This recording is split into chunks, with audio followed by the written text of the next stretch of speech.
네, 반갑습니다. 오늘 2021년 성민 재직 수련의 둘째 날 시작하도록 하겠습니다. 함께 본문 말씀을 보겠습니다. 신약성경 골로새서 1장 28절, 29절 두 절 말씀입니다. 함께 봉독하겠습니다. 우리가 그를 전파하여 각 사람을 권하고 모든 지혜로 각 사람을 가르침은 각 사람을 그리스도 안에서 완전한 자로 세우려 함이니 이를 위하여 나도 내 속에서 능력으로 역사하시는 이의 역사를 따라 힘을 다하여 수고하노라. 아멘. 오늘 이 말씀으로 성령의 사람들이라는 제목으로 우리 말씀 전해주실 강사 목사님은 창원 중앙교회를 담임하시는 이광훈 목사님이십니다. 오늘 목사님 통해서 우리 성민 가족들과 재직들에게 하나님이 꼭 필요한 말씀 주실 줄로 믿습니다. 이제 나와주시겠습니다. 네, 여러분 반갑습니다. 저는 창원중앙교회 이광훈 목사라고 합니다. 오늘 이렇게 여러분들을 만날 수 있는 귀한 은혜를 주신 우리 하나님께 감사와 영광을 올려드립니다. 또한 이 귀한 강단에 설 수 있도록 따뜻한 사랑과 또 배려해 주신 우리 귀한 홍용희 담임 목사님과 또 우리 당회에 감사를 드립니다. 여러분 혹시 프랑스 화가 가운데 유명한 밀레라는 화가를 아십니까? 그 대표적인 작품이 바로 이 작품인데요. 이 밀레가 그린 대표적인 작품 가운데 이 만종이라는 작품이 있습니다. 이 작품을 보시면 부부가 이렇게 일을 하다가 잠시 일손을 멈추고 머리를 숙여서 기도하는 그런 모습이 담겨져 있습니다. 여러분 이 그림에서 이렇게 보실지 모르겠지만 자세히 이 그림을 보시면 저 멀리에 교회가 보입니다. 교회에서 종소리가 들리면 이 잠시 일손을 멈추고 머리를 숙여서 기도를 하고 있는 것이죠. 바쁜 일상 가운데 일손을 멈추고 기도하는 이 모습이 정말 우리가 보기에는 아름답지만 하나님 보시기에는 얼마나 아름답고 또 귀한 모습일까 생각해 봅니다. 여러분 오늘도 우리의 일상을 잠시 멈추고 이렇게 재직 수련회 은혜 받는 자리에 나오신 우리 모든 성민교회 재직들과 또 여러분의 가정 가운데 하나님의 놀라우신 은혜와 평강이 가득가득 넘쳐나기를 간절히 축원합니다. 제가 2019년 4월 달이었습니다. 한 번은 미용실에 간 적이 있었습니다. 미용실에 가서 머리 손질을 하고 이제 계산하려고 하는 그 순간에 어떤 한 학생이 일어나서 정중하게 저에게 인사를 하는 겁니다. 그래서 혹시 우리 교회 다니는 친구인가 싶어서 제가 물어봤더니 그것이 아니라 저의 첫째 아들 학교 친구였던 것입니다. 그 친구가 저를 알아보고는 정중하게 인사를 했던 것이죠. 너무나 반갑기도 하고 또 기특해서 제가 원장님에게 두 사람 머리 비용을 계산해 주십시오 라고 제가 말씀을 드렸더니 제 머리 컷은 10,000원인데 알고 봤더니 이 친구는 머리 파마를 하러 온 겁니다. 그래서 그 친구의 머리값은 40,000원, 저는 10,000원. 그래서 50,000원을 제가 지불하고 머리 컷을 한 적이 있습니다. 제가 그 순간 깨달은 것이 있습니다. 인사만 잘해도 이렇게 수지 맞는 일이 생기겠구나. 여러분 인사 시간이 돌아왔습니다. 이 시간 인사하실 텐데 한번 이렇게 인사했으면 좋겠습니다. 옆에 계신 분이 우리 남편이든 아내이든 한번 인사를 하시는데 또 혹시나 혼자 계신 분은 저랑 같이 인사를 하시면 되겠습니다. 반갑습니다. 반갑습니다. 함께함이 행복입니다. 네, 우리는 만나면 힘이 납니다. 네.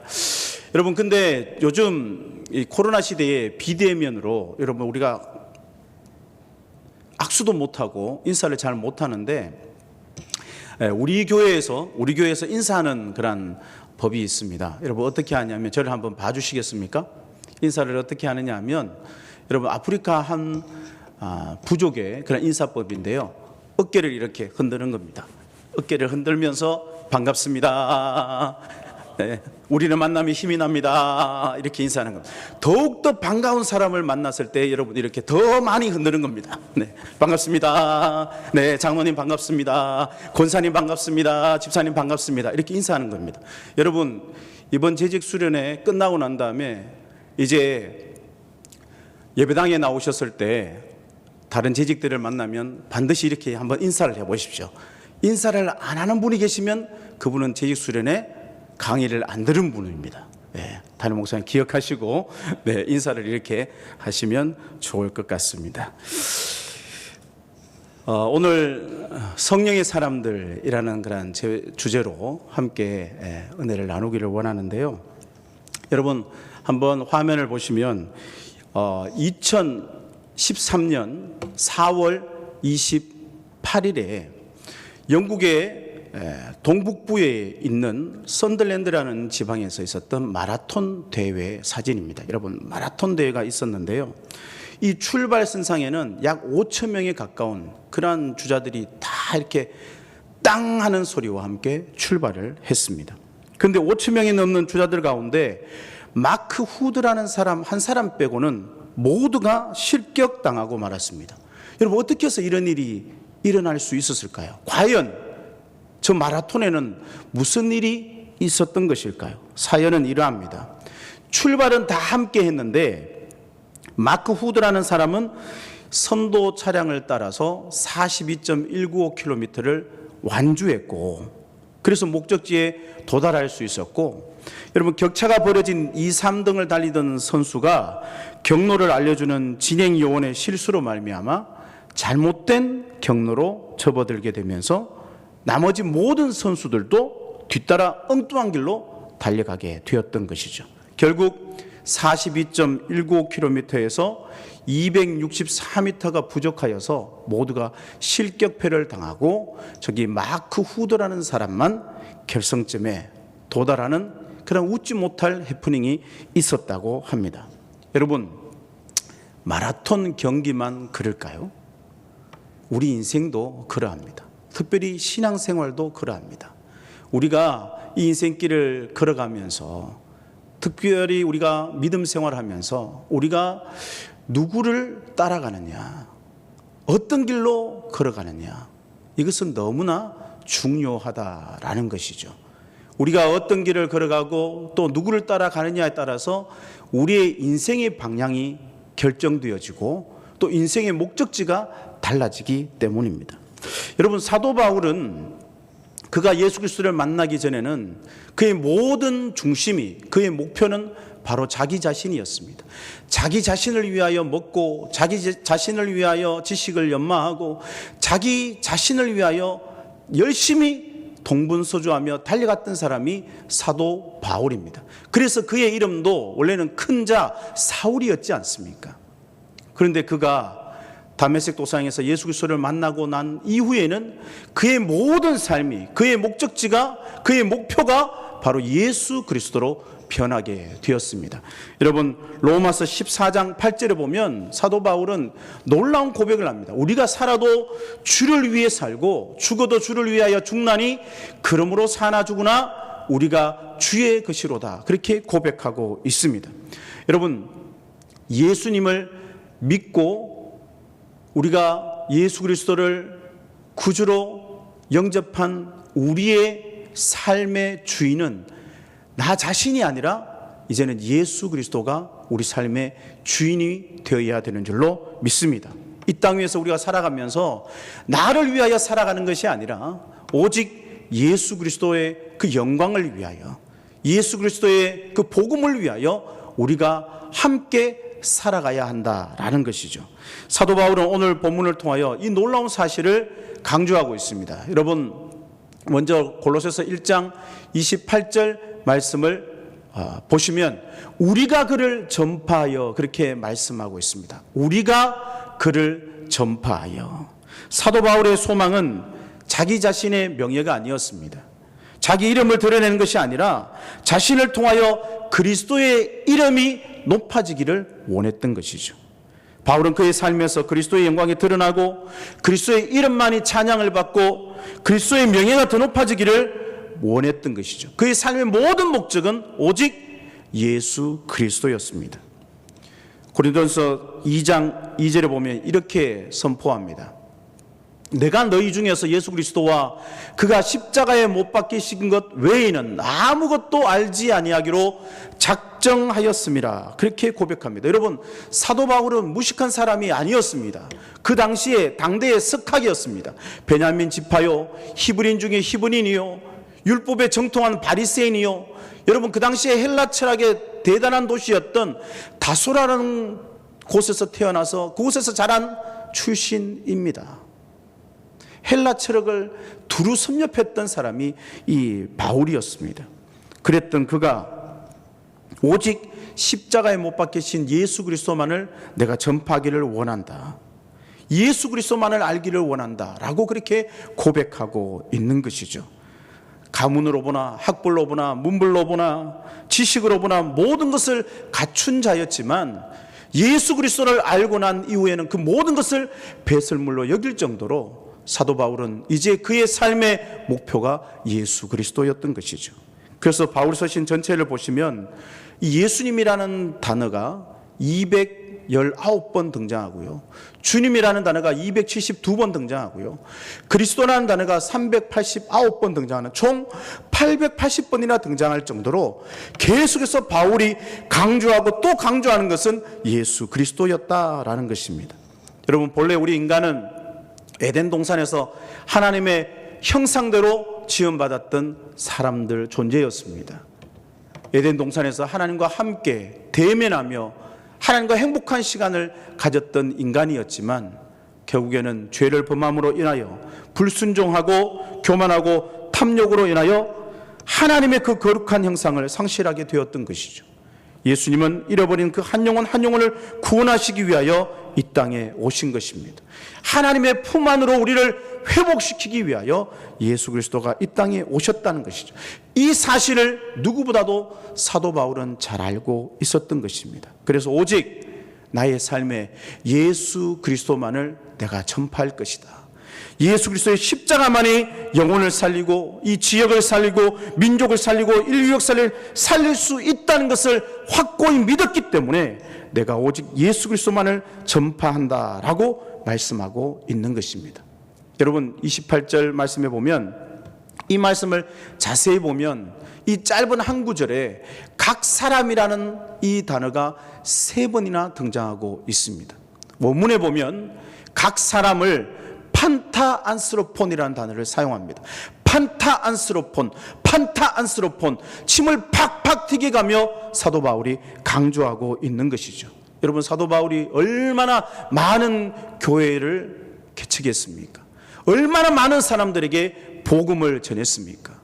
가는 곳마다 교회를 세우고 많은 사람들에게 복음을 전파했음에도 불구하고 그의 마음에는, 그의 목회 철학에는 항상 한 영혼을 향한 그의 마음이 있었던 것입니다. 하나님의 품을 따라 이리저리 방황하는 그 영혼들을 찾아 구원하시기 위하여 이 땅에 오신 그 예수 그리스도의 그 심장을 가지고 그 목적을 바로 알았기 때문에 사도 바울 또한 한 영혼이 소중한 것을 기억하고 그 한 영혼에게, 그 각 사람에게 하나님의 사랑을 전하고 한 영혼을 구원하기 위하여 그리스도를 전파하는 사에게 힘을 다해 감당했다라고 고백하고 있는 것이죠. 여러분, 사도 바울은 그 각 사람 한 영혼에게 복음을 전하고 예수 그리스도를 전파하기 위하여 큰 기둥을 2가지 세우고 있습니다. 바로 하나의 기둥은 구원하는 것이고 하나의 기둥은 가르치는 것입니다. 먼저 여러분, 구원한다라는 것은 헬라 원문에 보면 누데 툰테스라는 단어를 사용하고 있습니다. 이것은 사랑으로 잘못된 것을 빼어내고 고쳐주는 과정을 의미합니다. 여러분, 어린아이들이 가시가 이렇게 손에 박히게 되면 빨리 약을 발라주기를 원하거나 또는 데일밴드를 빨리 발라주기를 원하죠. 그러나 엄마는 붙여지기 전에 반드시 박혀있는 그 가시를 뽑아냅니다. 가시를 뽑아내는 동안 아이는 아파서 막 칭얼거리기도 하고 울기도 합니다. 하지만 그 가시를 뽑아내지 아니하면 더 아프고 더 상처가 깊어진다는 것을 엄마는 알기 때문에 아이는 칭얼거리고 좀 울어도 엄마는 사랑으로 그 가시를 뽑아내는 그 과정을 거친 후에 약을 발라주고 이제 데일밴드나 붙여주는 것이죠. 여러분, 이 구원한다는 것은 바로 깊숙이 박혀있는 잘못된 생각이나 이 세상적인 열망의 가시들을 무엇으로? 사랑으로 빼내는 작업을 의미합니다. 여러분, 이 안에 하나님께서 주님의 몸된 교회를 섬기라고 우리에게 사명을 주셨습니다. 직분을 주셨습니다. 여러분, 무엇보다 이 직분을 감당할 때 사랑으로 감당할 수 있기를 축복합니다. 예수님의 사랑은, 여러분, 예수님의 사역은 사랑으로 시작하여서 사랑으로 완성하셨습니다. 예수님께서 공생애를 시작하실 때 우리가 잘 아시는 것처럼 요단강에서 세례를 받으십니다. 그때에 하늘로부터 소리가 들려옵니다. 이는 내 사랑하는 아들이요 내 기뻐하는 자라. 이는 내 사랑하는 아들이요 내 기뻐하는 자라. 그렇게 말씀하셨습니다. 뿐만 아니라 변화산에 오르셨을 때, 이제 십자가를 지시기 전에 변화산에 오르셨을 때, 그때도 하늘로부터 소리가 들리는 것이죠. 이는 내 사랑하는 아들이요 내 기뻐하는 자니 너희는 그의 말을 들으라. 그렇게 말씀하셨습니다. 여러분, 예수님에게 큰 힘을 준 것은 돈이나 권력이나 명예가 아니었습니다. 예수님에게 큰 힘을 주었던 것은 사역을 감당하시며 공생애를 시작하는 그 시점에 예수님에게 가장 필요했던 것은 바로 하나님의 음성이었습니다. 그것은 사랑의 확신이었던 것이죠. 나는 하나님으로부터 사랑받는 하나님의 아들이다. 내가 지금부터 이 사역하는 이 모든 사역들이 하나님께는 기쁨이 될 것이라는 그 놀라운 사랑의 확신과 나는 하나님의 아들이라는 거룩한 정체성이 필요했던 것이죠. 마태복음 4장에 보면 예수님께서 공생애를 시작하시면서 마귀에게 시험을 받으시죠. 그때 시험을 받으실 때 예수님은 하나님의 말씀으로 그 시험을 이기는 것을 볼 수가 있습니다. 성공과 인기와 권세라는 매력 있는 것으로 유혹하며 그 예수님의 정체성을 흔들어댈 때에 예수님은 또 다짐하시는 것이죠. 그래, 나는 하나님이 사랑하시는, 나는 하나님의 아들이야. 나를 통하여 하나님의 뜻이 이 땅에 이루어질 것이고, 나를 통하여 하나님의 기쁨의 역사가 이 땅 가운데 펼쳐질 거야. 그 정체성을 흔들려고 할 때 예수님은 언제나 나는 하나님의 아들이야, 나는 사랑받는 하나님의 아들이라는 그 확신을 가지고 사역을 감당했던 것을 볼 수가 있습니다. 사랑한다 아들아 내가 너를 잘 아노라. 사랑한다 내 딸아 내게 축복 더하노라. 여러분, 그거 아십니까? 이 세상에서 가장 하나님으로부터 사랑받는 사람을 한 단어로 표현한다면 그것은 바로 나입니다. 여러분, 이 세상에서 가장 사랑받는 사람 두 글자로 표현하면 또 나입니다. 세 글자로 표현하면 뭘까요? 바로 나입니다. 맞습니다. 네 글자로 표현하면 뭘까요? 그래도 나입니다. 다섯 글자로 표현하면 뭘까요? 다시 봐도 나입니다. 여러분, 그만큼 하나님이 우리를 사랑하신다는 것이죠. 나를 얼마나 사랑하셨으면 하나밖에 없는 독생자 예수 그리스도를 이 땅에 사람의 몸으로 보내주셨고 그 십자가 위에서 피범벅되도록 하나밖에 없는 그 목숨을 내어주셨을까요? 하나님이 그만큼 저와 여러분을 사랑하신다는 것입니다. 하나님이 나를 사랑하신다는 이 사랑의 확신, 나는 누가 뭐래도 하나님의 아들이라는, 하나님의 딸이라는, 하나님의 자녀라는 이 거룩한 정체성을 가지고 이 한 해 동안 맡겨주신 거룩한 사명을 더욱 잘 감당하시는 우리 귀한 성민교회 재직들 될 수 있기를 간절히 축원합니다. 여러분, 한 번은 종교개혁자 마틴 루터가 종교개혁을 하기 위하여 열심히 일하고 있을 때 마귀가 와서 그를 유혹합니다. 야, 너 같은 놈이 뭘 한다고 그러냐?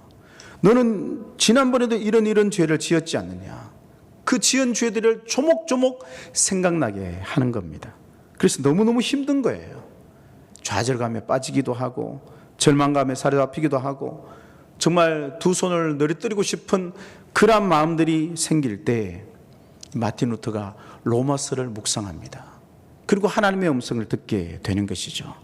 그리고 이렇게 말을 합니다. 나는 죄인이다. 그럼에도 불구하고 하나님이 나를 사랑하신다. 나는 연약하다. 그럼에도 불구하고 하나님이 오늘도 나를 사용하신다. 나는 부족하다. 그럼에도 불구하고 하나님의 말씀이 나를 통하여 선포되게 하시고, 그럼에도 불구하고 하나님의 뜻을 선포하게 하신다라고 이야기했다고 합니다. 나 같은 죄인을 사랑하셔서 주의 은혜로 구원받게 하시고 주님의 몸된 교회와 주님 나라 확장을 위하여 오늘도 하나님이 나를 사용하신다는 이 놀라운 사실이 우리에게는 큰 기쁨이 되는 줄로 믿습니다. 사랑하는 여러분, 우리가 이 한 해 동안 가족들을 섬기고 주님의 몸된 교회에서 하나님의 일을 하며 봉사하고 헌신하는 가운데 이 거룩한 사역을 감당하다 보면 때로는 말 한마디에 상처를 받기도 하고요, 때로는 오해를 받기도 하고요, 때로는 실망하기도 합니다. 여러분, 조금 전에 제가 성민교회에 와서 이렇게 강의를 하기 전에 저희 교회 권사님 한 분으로부터 전화가 왔었어요. 목사님, 너무너무 힘들어요. 너무너무 괴로워요. 제가 한 말도 아닌데, 제가 그렇게 한 행동도 아닌데 자꾸 성도들이 오해합니다. 목사님, 저 너무 힘들어요. 그렇게 말씀하시면서 우시는 거예요. 그분이 우리 교회에서 20년 가까이 이름 없이 빛 없이 정말 주방에서 열심히 섬겼던 권사님이시거든요. 그래서 제가 그랬어요. 권사님, 하나님 다 아십니다. 하나님이 권사님 사랑하시는 거 아시잖아요. 지금까지도 하나님께서 권사님을 사랑하시고 은혜 주시고 힘 주셔서 이 귀한 사역들을 잘 감당해 오셨잖아요. 하나님이 권사님에게 하시는 그 하나님의 음성을 듣고 다시 한 번 더 일어나셔서 힘을 내시고 올 한 해 한번 저와 함께 열심히 잘 달려가 봅시다. 제가 그렇게 통화를 하고 끊었습니다. 여러분, 우리가 주님의 몸된 교회에서 섬기다 보면 때로는 실망할 수도 있고요, 억울한 일로 마음이 지치기도 합니다. 때로는 혼자서 너무너무 괴로워서 눈물 짓는 그런 시간들도 많이 있을 때도 있을 겁니다. 그러나 여러분, 기억하십시오. 나는 연약하고 나는 부족해도 하나님이 나를 사랑하신다. 나는 하나님의 아들이고 하나님의 딸이라는 이 거룩한 정체성을 여러분 꼭 기억하시고 이 한 해 동안 하나님이 주시는 그러한 은혜와 사랑으로 거룩한 사명을 더욱 잘 감당하시는 우리 성민교회 재직들 될 수 있기를 간절히 축원합니다. 두 번째 기둥은 가르치는 것입니다. 여러분, 이 가르친다는 것은요, 티타스 콘테스라는 단어를 사용하고 있습니다. 이 말은 하나님의 말씀으로 영혼들이 그 마음과 생각을 차근차근 그러나 가득히 채워나가는 과정입니다. 조금 전에 앞에서 살펴봤던 구원하는 것은 사랑으로 그 빼어낼 것은 다 빼어내고 그 안에 무엇으로 채워야 하는가 하면 바로 하나님의 말씀으로 채워야 한다라는 것이죠. 그리스도를 모르던 사람들이 그리스도를 나의 구주로, 나의 주님으로 고백하도록 말씀으로 가르치는 것. 여러분, 이것이 참으로 중요하다는 것이죠. 여러분, 예수님의 공생애 중에 핵심 사역은 바로 가르치는 것이었습니다. 마태복음 4장 23절에 보면 예수께서 온 갈릴리에 두루 다니사 그들의 회당에서 가르치시며 천국 복음을 전파하시며 백성 중에 모든 병과 모든 약한 것을 고치시니, 그렇게 말씀하고 있습니다. 예수님께서 이 땅에 오셔서 가르침을 통하여 천국 복음을 전파하셨고, 가르침을 통하여 제자들을 양육하셨습니다. 뿐만 아니라 성령으로 시작된 초대교회에도 보시면 사도행전 2장 42절에 그들이 사도의 가르침을 받아 가르쳤다는 것이죠. 초대교회 성도들이 지니고 있었던 방향성 가운데 첫 번째가 가르침이었다라는 것입니다. 사도들의 가르침대로 순종하고 복음을 전하는 그런 삶을 살았던 것입니다. 사도행전 5장 42절에 보면 그들이 날마다 성전에 있든지 집에 있든지 예수는 그리스도라고 가르치기와 전도하기를 그치지 아니하니라, 그렇게 말씀하고 있습니다. 사도행전 맨 마지막 장에도 보면 28장 31절에 하나님의 나라를 전파하며 주 예수 그리스도에 관한 모든 것을 담대하게 거침없이 가르치더라, 그렇게 말씀하고 있습니다. 여러분, 예수님의 제자들이 또 사도들이 가르친 것은 이 세상에서 사람들이 잘 살고 행복하고 부자가 되는 그것을 가르친 것이 아니라 어떻게 하면 구원받을 수 있는지, 어떻게 하면 예수 그리스도를 영접할 수 있는지, 거기에 대해서 가르쳤던 것이죠. 여러분, 한국 교회사를 보시면 이런 너무나 감동적인 스토리가 있습니다. 우리 믿음의 선조들은 말씀 읽는 것을 너무나 좋아했다고 합니다. 또 말씀 듣는 것도 너무너무 사모했다고 합니다. 얼마나 사모했는가 하면 외국 선교사들이 우리 믿음의 선배들을 가르쳐서 바이블 러브라고 성경을 너무너무 사랑하는 사람들, 하나님의 말씀을 사모하는 사람들이라고 별명을 지어줄 정도였습니다. 믿음의 선배들이 얼마나 성경을 사랑했는가 하면 평양에서 말씀 사경회가 열린다는 그 소식을 듣고는 평양으로 다 사람들이 지방에서 올라가는 겁니다. 여러분, 저 멀리 목포에서 여러분 지금도 기차를 타고 올라가도 평양까지 가더라도 한 7시간 걸리는 그 먼 거리를 걸어서 이불짐을 메어들고 양식을 가지고 그렇게 올라갔던 것이죠. 여러분, 113년 전에 그 평양까지 가서 하나님의 말씀을 들을 정도로 우리 믿음의 선조들은 말씀을 사모했던 민족이었다라는 것입니다. 하나님의 말씀을 가르쳤더니요, 일상의 현장에서 비틀거리는 그런 사람들이 하나님의 뜻대로 바로 긋게 되더라는 것입니다. 하나님의 말씀을 가르쳤더니 슬픈 마음들이 위로받고 실망한 몸과 마음의 새 힘을 얻고 영혼들이 새롭게 변화되는 역사가 일어나게 되더라는 것이죠. 하나님의 말씀을 가르쳤더니 절망 가운데 슬픔 가운데 있던 영혼들이 그들의 생각과 그들의 마음과 가치관이, 삶이 변화되고 정말 어떻게 하면 우리가 하나님의 영광을 위하여 살아갈 수 있을까? 그 동네가, 그 지역이, 온 나라가 바뀌어지는, 변화되는 놀라운 역사가 일어나게 되더라는 것입니다. 한 사람 한 사람을 사랑으로 권하고 하나님의 말씀으로 가르치며 예수 그리스도를 전파할 때 주님의 몸된 교회가 세워지게 되고 더욱더 평안하고 든든히 세워져 가더라는 것이죠. 여러분, 처음부터 완전하게 세워진 것은 하나도 없습니다. 기초를 잡고 골조를 세우고 단계별로 세워져 가는 것이죠.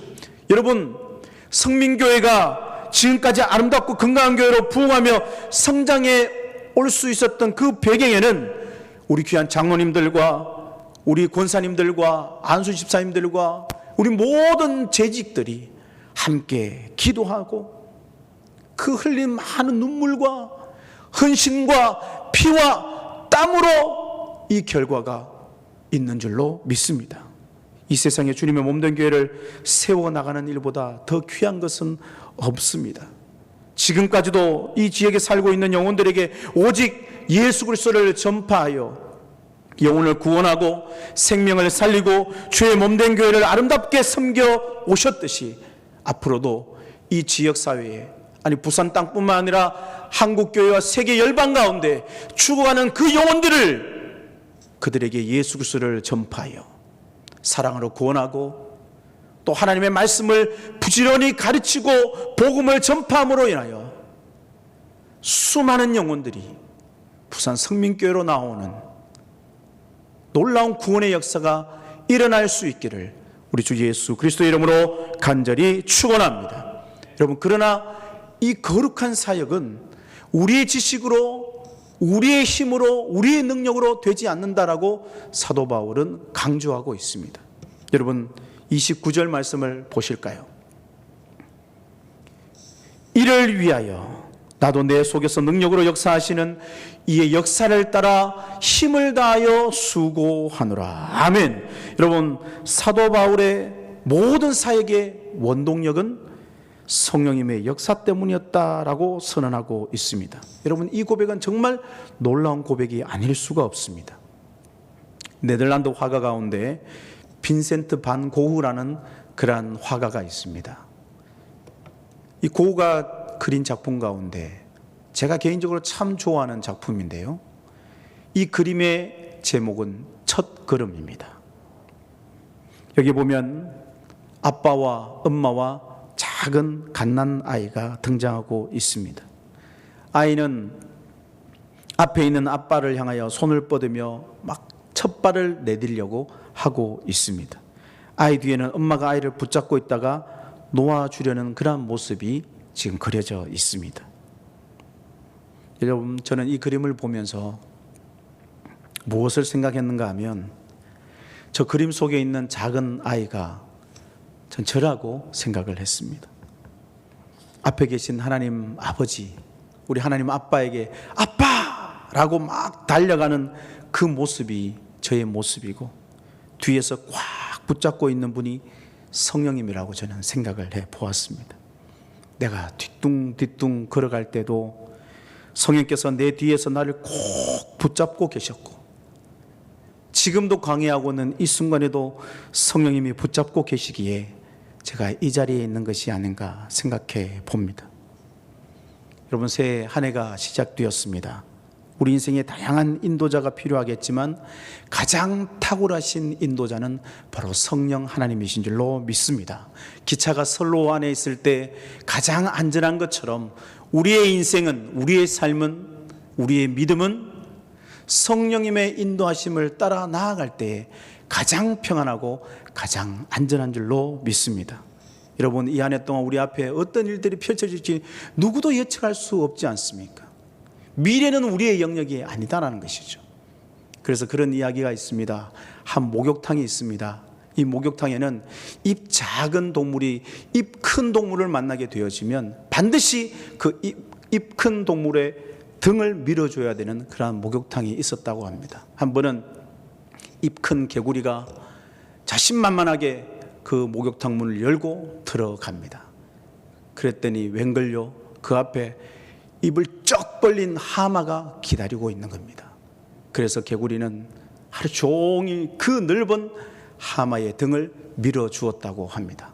화가 난 이 개구리가 그 다음날 또 그 목욕탕을 찾아갔습니다. 오늘은 내가 반드시 이길 것이다, 누군가가 나를 등을 밀어줄 것이다 생각하고 딱 찾아갔는데 웬걸요, 이번에는 악어가 입을 쩍 벌리고 앉아 있는 겁니다. 그래서 그 길고 딱딱한 그 악의 등을 다 밀어주었다고 합니다. 너무나 화가 나서 이번에는 이 개구리가 성형외과 의사를 찾아갑니다. 제 입을 귀까지 찢어주십시오. 그랬더니 성형외과 의사가 이렇게 이야기합니다. 그렇게 해드릴 수는 있는데 하루밖에 살 수가 없습니다. 그래도 해드릴까요? 예, 꼭 해주십시오. 제가 반드시 복수하겠습니다. 그래서 수술을 받고 그 다음날 찾아갔더니 여러분, 웬일입니까? 목욕탕 앞에는 이렇게 적혀 있는 것입니다. 금일 휴업, 목욕탕 쉬는 날. 여러분, 우리의 미래는 예측할 수 없다는 것입니다. 우리의 미래는 우리의 영역이 아니다라는 것이죠. 그러나 여러분, 염려하지 마십시오.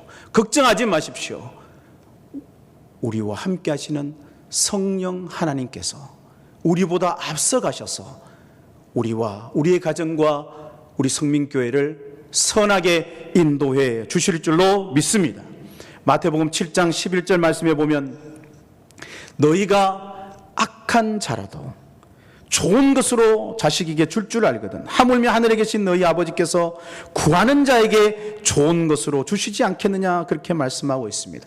마태복음에서는 우리에게 좋은 것이라고 말씀하고 끝이 납니다. 그런데 누가복음 11장 13절 말씀에 보면 너희가 악할지라도 좋은 것으로 자식에게 줄 줄 알거든 하물며 너희 하늘 아버지께서 구하는 자에게 성령을 주시지 않겠느냐, 그렇게 말씀하고 있습니다.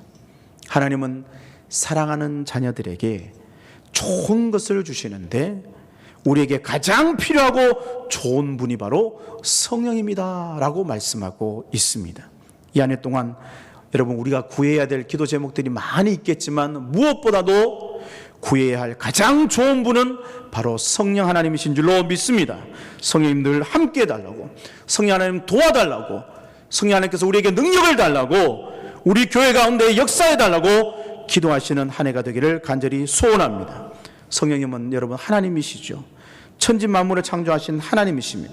성경을 펼치면 제일 먼저 우리에게 말씀하시는 그 말씀이 창세기 1장 1절 말씀입니다. 태초에 하나님이 천지를 창조하시니라. 어마어마한 그런 선언입니다. 그리고 바로 이어서 2절에 보면 땅이 혼돈하고 공허하며 흑암이 깊음 위에 있고 하나님의 영은 수면 위에 운행하신다, 그렇게 말씀하고 있습니다. 여러분, 이 말씀은 빛이 있기 전에, 성령님께서 천지를 운행하시기 전에 하나님이 창조하신 이 땅의 모습을 표현한 그런 말씀입니다. 성령님이 운행하시기 전의 모습은 혼돈과 공허와 깊음, 흑암, 바로 그것입니다. 여러분, 이 혼돈이라는 말은 히브리어로 토후라는 말을 쓰는데 틀이 없다라는 단어 뜻입니다. 공허라는 말은 복후라는 단어를 쓰는데 주인이 없다라는 뜻이 담겨져 있습니다. 틀이 짜여지지 않고 거기에 아무런 생명체가 없고 온 세상이 깜깜하기만 그곳에 성령님이 운행하신다는 것이죠. 성령님이 운행하시니까 틀이 만들어지고 질서가 생기고 해와 달과 별과 땅과 그 모든 바다와 수많은 동식물들이 살게 되더라는 것입니다. 다시 말해 그 땅에 생명이 살아 움직이게 되더라라는 것이죠. 원문에 보면 재미있는 단어를 사용하는데요, 이 지구촌의 큰 계란이라고 한다면 암탉 한 마리가 알을 품고 있다는 것입니다. 그러면 거기서 삐약삐약 병아리가 나오게 되는 것처럼 성령님이 이 지구촌을 끌어안고 품으니까 거기에 육지가 생기고 바다가 생기고 강이 생기고 물고기가 생기고 짐승이 생기고 사람이 만들어지게 되더라라는 것이죠. 바라기는 이 한 해 동안 성령님 우리를 품어주셔서 우리의 가정을 품어주시고 우리 자녀들을 품어주시고 또 우리 성민교회를 품어주셔서 우리 교회를 통하여 하나님의 놀라운 성령의 역사가 나타나게 되기를 간절히 축원합니다. 성령님이 운행하시면요, 냉랭한 우리의 심령이 뜨거워지는 것입니다.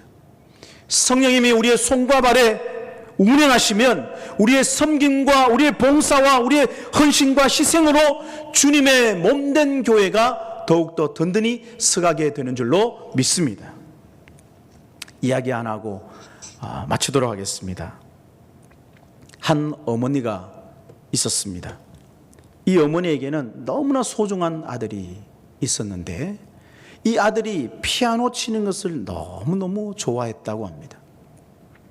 아들의 피아노 공부를 독려하기 위하여 그 당시 그 나라의 가장 연주를 잘하는 명연주자의 연주의 입장권을 구매하여서 아들과 함께 맨 앞자리에 앉게 되었습니다. 그날따라 옆에 보니까 옆집 아주머니가 오셔서 그 어머님이 이야기를 담소를 나누고 있는 가운데 그 아들이 사라져 버린 것입니다.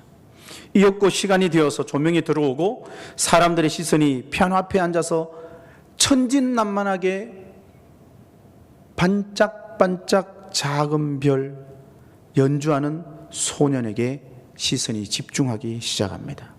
그때 무대로 걸어 나오는 명연주자가 재빨리 피아노 건반 쪽으로 다가가 소년에게 이렇게 속삭입니다. 멈추지 말고 계속하거라. 멈추지 말고 계속하거라. 멈추지 말고 계속하거라.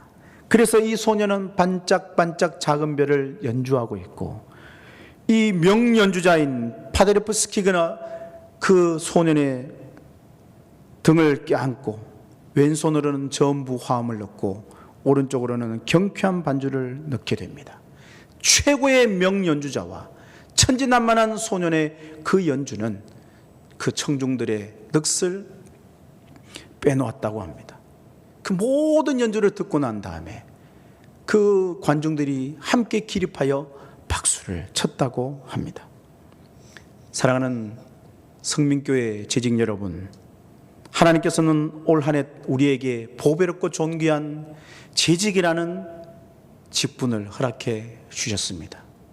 바라기는 여러분의 사랑이 멈추지 않기를 축복합니다. 사랑으로 구원하는 그 놀라운 사역이 멈추지 않기를 축복합니다. 여러분의 기도가, 여러분의 예배가 이 한 해 동안도 멈추지 않기를 우리 주 예수 그리스도의 이름으로 축원합니다. 여러분의 섬김과 헌신과 그 충성, 그 희생이 멈추지 않기를 간절히 축원합니다. 핑계대지 말고 하나님께서 우리에게 주신 이 직분을 소중히 여기고 하나님이 나를 사랑하신다는 그 사랑의 확신을 가지고 나는 하나님이 사랑하시는 아들이요 딸이라는 거룩한 정체성을 기억하고 하나님의 말씀으로 많은 영혼들에게 가르치고 전하며, 그러나 무엇보다 내 속에서 역사하시는 그 성령님의 역사하심을 따라 우리가 함께 기도하고 함께 사랑하고 함께 격려하고 함께 충성하고 봉사하고 함께 섬기며 나아갈 때에 하나님께서 사랑하시는 우리 성민교회가 더 하나님께는 영광이 되고 주님의 몸된 교회는 더욱더 아름답게 든든하게 서가게 될 줄로 믿습니다. 이런 놀라운 역사가 이 한 해 동안 우리 성민교회 위에 넘쳐나기를 우리 주 예수 그리스도의 이름으로 간절히 축원합니다. 기도하겠습니다. 하나님 아버지, 지금까지도 이 지역에 살고 있는 영혼들에게 오직 예수 그리스도를 전파하여 영혼을 구원하고 생명을 살리는 건강하고 행복한 교회로 자리매김할 수 있도록 은혜를 주신 것 감사합니다. 주님의 몸된 교회를 위하여 충성 봉사하시는 우리 담임 목사님과 목회자들과 그리고 모든 재직들에게 더욱 성령 충만케 하셔서 우리 속에서 능력으로 역사하시는 그 성령님의 역사하심을 따라 더욱 충성하고 봉사하고 섬기는 그 아름다운 모습들이 멈추지 않고 계속되는 은혜가 더하게 되게 하여 주옵소서.